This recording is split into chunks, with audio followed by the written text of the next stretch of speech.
স্পষ্ট কথা হলো, আজকের পর থেকে যদি কোনো মশা কানের মধ্যে এসে গুনগুন আওয়াজ করে, আমার শরীরের রক্ত থেকে যদি এক ফোঁটা রক্ত তারা চুষে খায়, আমার শরীর থেকে যদি এক ফোঁটা রক্ত তারা বাহির করার চেষ্টা করে, ঘরের প্রতিটা কোনায় কোনায় মশার কয়েল জ্বালানোর জন্য সবাই প্রস্তুত আছো তো ইনশাআল্লাহ? খুবই দুঃখের সহিত বলতে হয়, যখন আমরা রাতের বেলায় খাটের মধ্যে ঘুমাতে যাই, মশার একটা দল এসে তারা কানের মধ্যে গুনগুন গুনগুন আওয়াজ করতে শুরু করে দেয়।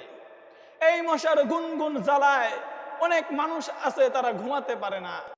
এই মশার গুনগুন জ্বালায় আমাদের আরামের ঘুমটাকে তারা হারাম করে দেয়।